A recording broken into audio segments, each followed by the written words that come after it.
നമസ്തേ പ്രിയമുള്ള പ്രേക്ഷകരെ, നാം ഇവിടെ ചർച്ച ചെയ്യുന്നു നിങ്ങളുടെ നാളെ എന്ന ജ്യോതിഷ വിഷയം. നിങ്ങളുടെ നാളെയിൽ നാം ചർച്ച ചെയ്യുന്നത് മേടമാസം 1-ാം തീയതിയാണ്. 1201 മേടമാസം 1-ാം തീയതി, അതായത് 2026 ഏപ്രിൽ മാസം 14-ാം തീയതി.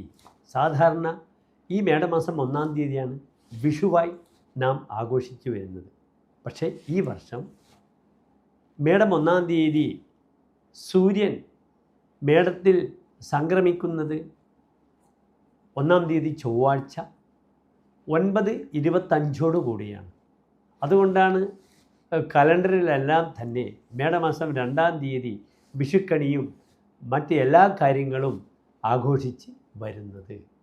ഏതായാലും നമുക്ക് മേടം 1-ാം തീയതി ഈ ദിനത്തിൻ്റെ പ്രത്യേകതകൾ ചർച്ച ചെയ്യാം. എൻ്റെ പ്രിയമുള്ള പ്രേക്ഷകർ നാളെ ക്ഷേത്രങ്ങളിൽ പോകണം. അതിനു മുമ്പ് സ്വന്തം ധർമ്മദൈവ സങ്കേതങ്ങളിൽ സന്ദർശിക്കണം. അവിടെ ധർമ്മദൈവങ്ങളുടെ അനുഗ്രഹത്തിൻ്റെ പൂർണ്ണത വരുത്തണം. ഒരു തുടക്കമാകട്ടെ മേടമാസം 1-ാം തീയതി. ധർമ്മദൈവം പ്രസാദിക്കുക കുളിർപ്പൂ തറവാടുകൾ എന്നാണ് പ്രമാണം. ധർമ്മദൈവങ്ങളുടെ അനുഗ്രഹമുണ്ടെങ്കിൽ തറവാട് നന്നായി പോഷിപ്പിക്കപ്പെടും. അടുത്ത അനന്തര തലമുറക്ക് അതിനെല്ലാ ശുഭങ്ങളും അനുഭവിക്കുവാനും കഴിയും. ഏതായാലും എല്ലാ പ്രിയപ്പെട്ട പ്രേക്ഷകർക്കും വളരെ നല്ല ഒരു വിഷു ആശംസ നൽകട്ടെ. നാളെ ചൊവ്വാഴ്ചയാണ്. സൂര്യോദയം 6:18, അസ്തമയം 6:32 തൃശ്ശൂരിൽ. നാളത്തെ രാഹുകാലം നിങ്ങൾക്കറിയാം. ഉച്ചയ്ക്ക് 3 മുതൽ 4:30 വരെയുള്ള സമയമാകുന്നു ചൊവ്വാഴ്ച രാഹുകാലം. നാളെ ചൊവ്വാഴ്ചയാൽ പലരും പല കാര്യങ്ങളിലും വിമുഖത പ്രകടിപ്പിക്കും. ചൊവ്വാഴ്ചയാണ്. പക്ഷേ മംഗളഹ എന്നൊരു സംസ്കൃത നാമധേയമുണ്ട് ചൊവ്വ.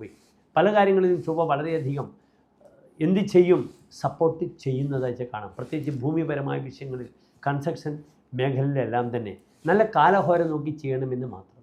നാളത്തെ നക്ഷത്രം ചതയം നക്ഷത്രമാണ്. അതിനാൽ മേടമാസം 1-ാം തീയതി ചതയം ഒരു നല്ല നക്ഷത്രമാണ്. നാളെ കറുത്തപക്ഷത്തിലെ ദ്വാദശി തിഥിയാണ്. ചന്ദ്രൻ ദുർബലമായി അമാവാസിയിലേക്ക് പ്രവേശിക്കുകയാണ്. ഏതായാലും ഒരു നല്ല ദിനമാകിയാൽ എൻ്റെ പ്രിയപ്പെട്ട പ്രേക്ഷകർക്ക് ശുഭകാര്യങ്ങൾക്കായി ഏറ്റവും നല്ല മുഹൂർത്തം ഞാൻ നൽകുന്നത് കാലത്ത് 10:15 മുതൽ 11:20 വരെയുള്ള സമയമാണ്. മിഥുനം രാശിയാണ്. യാതൊരു ബുദ്ധിമുട്ടുമില്ല. എല്ലാ ഗ്രഹങ്ങളും നല്ല സ്ഥാനത്ത് നിൽക്കുന്നു. 11-ലാണ് സൂര്യൻ. ഈ സമയത്ത് തുടങ്ങുന്ന പ്രവർത്തനം വളരെ അനുകൂലമായി വരും. നാളെ എൻ്റെ പ്രിയപ്പെട്ട പ്രേക്ഷകർക്ക് നാഗക്ഷേത്രത്തിൽ ആയില്യപൂജ സർപ്പബലി ചെയ്യാം. നവഗ്രഹത്തിൽ രാഹുകേതു അർച്ചന ചെയ്യുന്നതും വളരെ ശുഭമാണ്. നിങ്ങളുടെ പ്രാർത്ഥന ഓം രാഹവേ നമഃ, ഓം കേതവേ നമഃ എന്നാകട്ടെ.